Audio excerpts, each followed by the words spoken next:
The frozen carcass of Martha Caldwell's last bull crashed through the barn door like a battering ram, propelled by winds that shrieked across the Montana Territory with the fury of demons unleashed from hell itself. Martha threw herself against the splintered wood, her breath forming ice crystals in the air as she fought to secure what remained of her shelter against the blizzard that had been raging for 6 straight days. The winter of 1887 was proving to be the cruelest the frontier had ever seen, and Martha knew with grim certainty that she was witnessing the death of everything she and her late husband Thomas had built over 15 brutal years. Outside, the temperature had plummeted to 40 degrees below zero, and Martha could hear the ominous crack of tree trunks splitting like rifle shots in the darkness. Her cattle, all 37 head that had represented her entire fortune and future, lay scattered across the snow-covered pasture like dark boulders, their bodies already beginning to freeze solid where they had fallen. The hot, dry summer of 1886 had left the grazing land scorched and barren, and now this merciless winter was finishing what the drought had started, killing livestock by the thousands across the territory and bankrupting ranchers who had survived Apache raids, claim jumpers, and every other hardship the West could deliver. Martha pressed her back against the barn door, her wool coat crusted with ice, and listened to the wind howling through the gaps in the walls with a sound like the wailing of lost souls. At 52, she had buried her husband after a horse kicked him in the head during a lightning storm, and before that, she had received word that their only son Benjamin had died at Antietam, cut down by Confederate bullets before he had even celebrated his 20th birthday. Now, alone in this godforsaken wilderness with nothing but debts and frozen cattle to her name, she faced the very real possibility that she would not survive until spring. The barn door shuddered again under the assault of the wind, and Martha could feel the structure beginning to give way. She had taken refuge here when the main house became impossible to heat, burning what furniture she could spare just to keep the water in her tin cup from turning to ice. Her fingers, despite the thick gloves, had lost most feeling hours ago, and she knew the warning signs of frostbite that had claimed the toes and fingers of so many frontier folk. The nearest neighbor was 15 miles away through country that would be impassable until the spring thaw, and help from town was nothing more than a distant dream. As Martha struggled with the door, she became aware of a sound that made her blood run cold, something that cut through the howling wind like a blade through canvas. It was crying, but not human crying, not the sound of any animal she had ever heard in her years on the frontier. The sound was primal, desperate, filled with a terror and anguish that seemed to echo from some prehistoric time when the world was young and filled with creatures that had no names. Martha pressed her ear to the gap in the door, her heart hammering against her ribs as she tried to locate the source of the haunting wails. The crying was coming from deeper inside the barn, from the direction of the old horse stalls that had collapsed under the weight of accumulated snow and ice. Martha grabbed the kerosene lantern from its hook, her hands shaking as she struck a match and adjusted the flame. The golden light pushed back the darkness, revealing the devastation wrought by the storm and the bitter cold. Feed sacks lay scattered and torn, their contents frozen into solid blocks, and the wooden beams overhead groaned and creaked under the burden of ice that had formed from her breath and the heat of the animals that had once sheltered here. Martha moved cautiously toward the sound, her boots crunching on the layer of snow that had blown through every crack and crevice. The crying grew louder, more desperate, and she could hear movement, the sound of small bodies struggling against something that held them fast. As she rounded the corner where the old mare's stall had been, Martha stopped short, her breath catching in her throat at a sight that defied every rational thought her frontier-hardened mind could summon. Trapped beneath a fallen beam and a pile of frozen feed sacks were 2 small creatures unlike anything Martha had ever seen or imagined. They were covered in thick, dark fur that glistened with ice crystals, and they possessed the general shape of human children but with proportions that spoke of something far older and more primitive. Their faces, though young, held an intelligence that was unmistakably aware, and their large, dark eyes reflected the lantern light with a depth of understanding that made Martha's skin prickle with something between fear and wonder. The smaller of the 2 creatures, no larger than a human infant, was pinned beneath the beam while its companion, perhaps the size of a 3-year-old child, struggled frantically to free it. Both were making that heartbreaking crying sound that had drawn Martha through the storm, and she could see that the trapped one was injured, dark blood matting the fur along its left arm where the beam had struck. Their cries were not just sounds of distress but seemed to carry complex emotional meaning, as if they were calling for their family, their parents, anyone who might help them in their desperate plight. Martha stood frozen, her mind reeling between the rational skepticism that had kept her alive on the frontier and the undeniable evidence before her eyes. She had heard the old stories whispered around campfires and trading posts, tales of giant hairy men who roamed the deep forests and mountains, creatures the Indians called by various names but which the white settlers had begun to call Sasquatch or Bigfoot. Most dismissed such stories as the product of too much whiskey and too many lonely nights, but here, trapped in her own barn, were what could only be the young of such creatures. The larger creature noticed Martha and immediately positioned itself protectively in front of its injured companion, its small hands raised in a gesture that was startlingly human-like, almost pleading. The intelligence in its eyes was unmistakable, and Martha realized that it understood she was their only hope of survival. The creature made soft, whimpering sounds while never taking its gaze from Martha's face, and in that moment, she felt something stir within her that had been dormant since Benjamin's death, since Thomas's funeral, since the long years of loneliness had hardened her heart against the world. Martha set the lantern down carefully and approached the trapped creatures, her movements slow and deliberate. The larger one tensed but did not retreat, its protective instincts warring with its desperate need for help. Martha could see that the beam was heavy but not impossibly so, and that the creatures had been trying unsuccessfully to lift it for what must have been hours. Their fur was matted with sweat and ice, and she could see the exhaustion in their small faces, the way their breathing had become labored from their struggles. Without allowing herself to think about the impossibility of what she was doing, Martha bent down and grasped the end of the beam. The wood was so cold it burned her hands even through her gloves, but she planted her feet and pulled with all the strength her frontier life had given her. The beam shifted slightly, and immediately the larger creature understood, positioning itself to help push while Martha lifted. Together, they managed to raise the heavy timber just enough for the smaller creature to scramble free, its injured arm hanging limply at its side but its dark eyes bright with relief and gratitude. The moment the smaller one was free, both creatures huddled together, their arms wrapped around each other in an embrace that was so purely, recognizably familial that Martha felt tears freeze on her cheeks. They were siblings, she realized, or perhaps cousins, young ones who had somehow become separated from their family during the terrible storm. The larger one examined the smaller one's injury with gentle, careful movements, making soft cooing sounds that seemed to offer comfort and reassurance. Martha found herself kneeling in the snow beside them, her practical mind cataloging their injuries and needs even as her heart struggled to process what she was witnessing. The smaller creature's arm was broken, she could see that clearly, and both of them showed signs of exposure and hunger. Their fur, while thick, was not sufficient protection against the killing cold that had gripped the territory, and she could see them shivering despite their efforts to stay warm together. The storm outside seemed to intensify, if such a thing were possible, and Martha realized that regardless of what these creatures were or where they had come from, they would not survive the night without shelter and warmth. Her own survival was questionable, but she had lived through enough harsh winters to know the signs of hypothermia and frostbite, and both creatures were displaying them. Whatever rational explanations her mind might eventually construct for their presence, the immediate reality was that two young, intelligent beings were dying of cold in her barn. Martha stood slowly, her joints protesting against the cold, and gestured for the creatures to follow her. The larger one understood immediately, helping its injured companion to stand and supporting its weight as they moved toward the corner of the barn where Martha had constructed a makeshift shelter from horse blankets and hay bales. Here, protected from the worst of the wind and insulated by the remaining hay, she had managed to create a pocket of slightly warmer air where a small fire could burn safely in an old metal washbasin. As Martha rekindled the fire with precious kindling she had been saving, the two creatures settled themselves as close to the flames as they dared, their dark eyes reflecting the dancing light with an almost hypnotic quality. The warmth began to do its work immediately, and Martha could see the tension leaving their small bodies as the deadly chill finally began to recede from their bones. The larger one never stopped watching her, its gaze filled with a wariness that spoke of intelligence and caution, but also with something that might have been hope. Martha pulled her spare blankets from her bedroll and wrapped them around the creatures, her movements automatic despite the strangeness of the situation. They accepted her care with the trust of children, and she found herself thinking of Benjamin at that age, the way he had looked at her with complete faith that she could solve any problem, heal any hurt, make any fear disappear. The memory was both painful and oddly comforting, connecting this moment to something deeply familiar in her maternal instincts.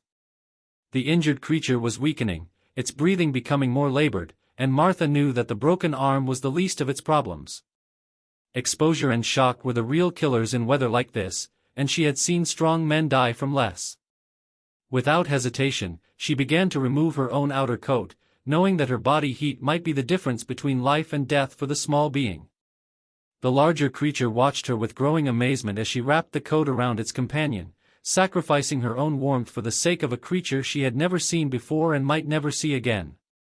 As the night deepened and the storm continued its relentless assault on the barn, Martha found herself settled between the two strange creatures, sharing her body heat and what little food she had left. They ate carefully, methodically, showing the same intelligence in their approach to the simple meal of hardtack and dried meat that they had displayed in every other aspect of their behavior. The larger one even attempted to feed its injured companion, breaking the hard biscuit into smaller pieces and offering water from Martha's canteen with movements that spoke of experience in caring for others. The hours passed in a strange, dreamlike quality, with the three unlikely companions huddled together against the cold and the darkness. Martha found herself talking to them in low, soothing tones, the same voice she had used with Benjamin when he was frightened by thunderstorms or troubled by childhood nightmares. She told them about the ranch, about Thomas and the dreams they had shared, about the harsh beauty of Montana Territory and the way the sunrise painted the mountains gold on clear mornings.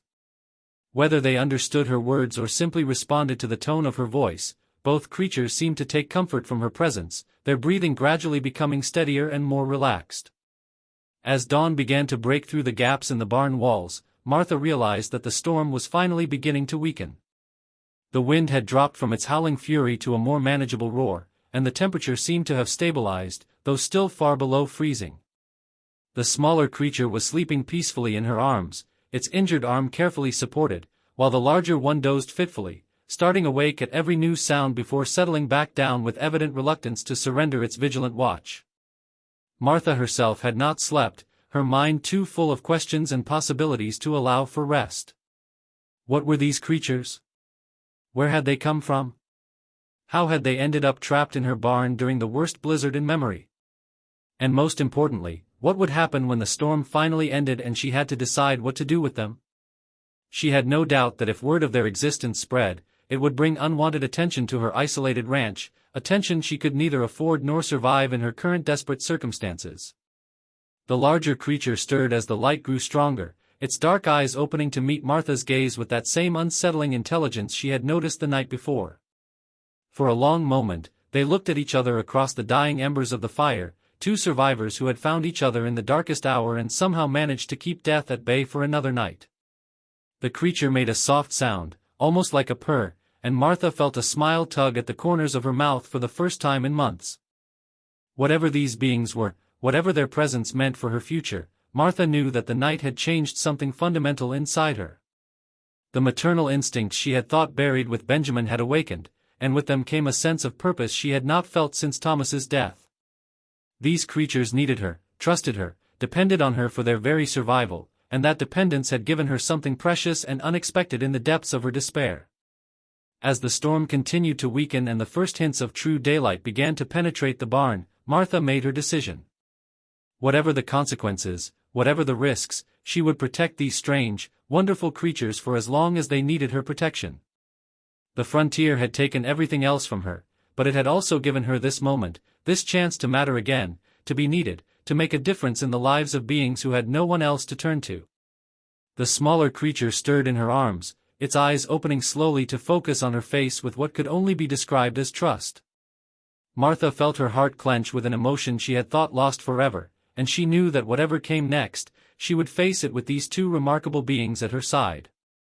The storm was ending, but Martha Caldwell's real adventure was just beginning. The silence that followed the storm's retreat was more unnerving than the howling winds had been, a profound quiet that seemed to press against Martha's ears like cotton wool soaked in winter air. She had dozed fitfully in the early morning hours, her body curved protectively around the two sleeping creatures, and now she awakened to find pale sunlight streaming through the gaps in the barn walls, illuminating motes of ice crystals that danced in the frigid air. The smaller creature still slept peacefully against her chest, its breathing steady and strong, while its companion sat upright nearby, its dark eyes fixed on the barn door with an intensity that made Martha's skin prickle with sudden unease. Martha followed the creature's gaze and felt her heart begin to race as she noticed what had captured its attention so completely. There were sounds outside, not the random creaking and settling of storm-damaged wood, but deliberate, purposeful movements. Heavy footsteps crunched through the deep snow in a pattern that spoke of intelligence and coordination, and Martha could hear low, rumbling vocalizations that seemed to carry meaning she could not understand but somehow recognized as communication. The larger creature beside her began to make soft answering sounds, a series of gentle hoots and chirps that grew more excited with each exchange. As Martha carefully disentangled herself from the sleeping youngster and moved toward the barn door, she became aware of just how many voices were participating in the conversation taking place outside her shelter. There were at least 4 distinct tones, possibly more, ranging from deep, resonant calls that seemed to vibrate through the wooden walls to higher, more melodious sounds that carried an almost musical quality. The larger creature at her side grew increasingly agitated, its own vocalizations becoming more urgent, and Martha realized with a mixture of terror and wonder that it was calling to its family. Martha pressed her eye to a gap in the barn wall and felt her breath catch in her throat at the sight that greeted her. Standing in her snow-covered yard were 4 enormous figures, each at least 8 feet tall and covered in the same thick, dark fur as the young ones she had sheltered through the night. 2 of them were clearly adults, their massive frames and confident postures marking them as the parents, while the other 2 appeared to be older juveniles, perhaps siblings or cousins of the creatures in her care. They stood in a loose semicircle facing the barn, their enormous heads tilted as they listened to the calls coming from within, and Martha could see in their posture both desperate relief and carefully controlled tension. The largest of the creatures, undoubtedly the father, took a step closer to the barn, and Martha could see the intelligence burning in its deep-set eyes, the way it studied the structure and assessed the situation with the methodical approach of a thinking being. Its mate remained slightly behind, her attention focused on the sounds coming from the barn, and Martha could see the maternal anguish written across her alien features as clearly as if she were reading the face of any human mother who had lost her children. The older juveniles flanked their parents, their body language alert and protective, ready to respond to whatever their elders might decide to do. Martha realized that she was facing a moment that would define not only her own future but possibly the future of both species represented in this frozen tableau. These creatures had come for their young, drawn by calls she could not understand but which obviously conveyed enough information for them to locate this specific barn among all the possible shelters scattered across the vast territory. They knew their offspring were here, knew she was here, and were now waiting to see what kind of human they were dealing with, whether she represented a threat to be eliminated or something else entirely. The smaller creature in the barn began to stir, its injured arm causing it to whimper softly as it awakened. The sound galvanized the adults outside, and Martha heard the deep, rumbling call of the father change in tone, becoming something that was clearly a question directed at the barn itself, at her specifically. The larger juvenile beside Martha responded immediately, its own voice rising in what could only be a detailed report of the night's events, and Martha was amazed to realize that she was listening to a genuine conversation, a complex exchange of information between intelligent beings. Martha made her decision with the same instinctive certainty that had led her to care for the creatures in the first place. She lifted the heavy bar from across the barn door and pushed it open, stepping out into the bitter morning air to face the assembled family. The cold hit her like a physical blow, but she forced herself to walk steadily forward until she stood perhaps 20 feet from the nearest adult, close enough to see the intelligence in their eyes, far enough to avoid being seen as an immediate threat. The silence that followed was profound, broken only by the soft whisper of wind through the snow-laden pines and the distant crack of settling ice. The father creature studied Martha with an intensity that was almost physical in its weight, his massive head tilting as he took in every detail of her appearance, her posture, her intentions. Martha found herself thinking of the way Thomas used to evaluate a new horse, reading the animal's character in its eyes and movements, determining whether it could be trusted or needed to be approached with caution. She understood instinctively that she was undergoing the same kind of assessment, and that her life might well depend on passing this alien examination. Behind her, Martha could hear movement in the barn as the 2 young creatures struggled to join the reunion, the larger one helping its injured sibling navigate the scattered debris and snow. Their vocalizations grew more excited as they sensed their family's nearness, and Martha turned to see them emerging into the daylight, the smaller one leaning heavily on its companion but determined to reach the adults waiting in the yard. The moment the family caught sight of their offspring, the tension in the air shifted dramatically, relief and joy replacing wariness and suspicion. The mother creature broke from the group first, her massive form moving with surprising grace as she rushed toward her young. Martha stepped aside, understanding that this moment belonged to them, and watched in amazement as the reunion unfolded. The adult female gathered both youngsters into her enormous arms, her deep, rumbling vocalizations clearly expressions of relief and love, while the father and older juvenile surrounded them in a protective circle, their own calls adding to the complex symphony of family communication. Martha stood apart from the reunion, suddenly aware of her own isolation and the magnitude of what she had witnessed. These creatures possessed family bonds as strong and recognizable as any human family, with the same protective instincts, the same capacity for love and fear and joy that she had known with Thomas and Benjamin. The older juveniles were examining their younger relatives with careful attention, their hands gentle as they assessed injuries and provided comfort, while the parents maintained a watchful awareness of their surroundings even in their obvious relief. The father creature turned his attention back to Martha, and she saw something in his expression that made her heart race with a combination of fear and hope. He approached her slowly, his massive form moving with deliberate care, and Martha forced herself to remain still despite every instinct screaming at her to run. When he stopped directly in front of her, close enough that she had to crane her neck to meet his gaze, Martha realized that she was looking into eyes that held not menace but something far more complex and unexpected. The creature reached into the thick fur at his side and withdrew something that made Martha gasp in recognition and disbelief. It was a leather pouch, clearly of human manufacture, worn and weathered but unmistakably the work of frontier craftsmanship.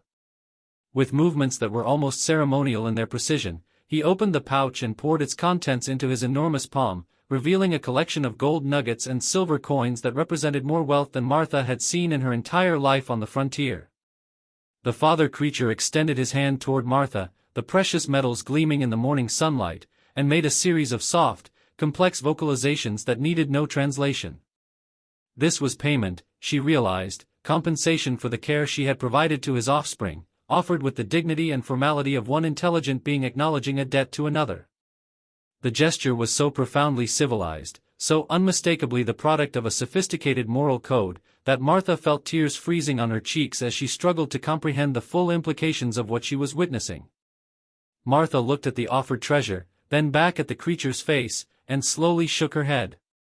She reached out and gently closed his fingers around the precious metals, pushing his hand back toward his chest in a gesture of refusal that seemed to surprise him. Instead, she turned and walked back toward the barn, returning a moment later with an armful of her remaining blankets and what little food she had left. These she offered to the family, pointing to the injured youngster and making gestures that she hoped would convey her concern for their continued well-being. The father creature studied her for a long moment, his alien features somehow conveying a complex mixture of emotions that included surprise, respect, and something that might have been gratitude. He accepted her gifts with the same formal dignity he had shown in offering payment, distributing the blankets among his family and carefully examining the food to ensure it was safe for consumption. The exchange felt ritualistic, important in ways that transcended the simple transfer of goods, as if some kind of treaty were being negotiated between representatives of two different worlds. As the family prepared to depart, the mother creature approached Martha with something in her hands, a piece of carved bone or antler that had been shaped into an intricate pattern of interwoven spirals and geometric designs. She placed it carefully in Martha's hands, her own vocalizations soft and melodious, clearly some form of blessing or expression of gratitude. The craftsmanship was exquisite, unlike anything Martha had ever seen, and she understood that she was receiving something of great cultural and personal significance. The departure was as carefully orchestrated as everything else about the encounter had been. The family gathered around the injured youngster, forming a protective formation that would allow them to move efficiently through the deep snow while providing security and support. The father creature looked back at Martha one final time, his gaze holding what she could only interpret as a promise, an understanding that some kind of bond had been forged between them that transcended species and would endure beyond this moment. As Martha watched the family disappear into the pine forest that bordered her property, she became aware that the morning silence was not empty but filled with possibility. The carved artifact in her hand seemed to pulse with warmth despite the bitter cold, and she realized that her life had been irrevocably changed by the events of the past 2 days. The frontier that had taken so much from her had also given her something precious and impossible, a glimpse into a world that existed alongside her own but remained hidden from all but the most fortunate or desperate. Martha turned back toward her damaged barn and ruined ranch, but for the first time since Thomas's death, she did not feel alone. Somewhere in the vast wilderness that surrounded her isolated homestead, there was a family that knew her, that had acknowledged her worth, that might even return someday. The carved bone in her hands was proof that the impossible could happen, that kindness could bridge any gap, and that even in the harshest, most unforgiving landscape, connections could be forged that would last a lifetime. The winter of 1887 would be remembered as the cruelest in frontier history, but for Martha Caldwell, it had become something else entirely. It had become the winter when she learned that the world was far stranger and more wonderful than she had ever imagined, and that sometimes the most unlikely encounters could restore a person's faith in the fundamental goodness of existence itself.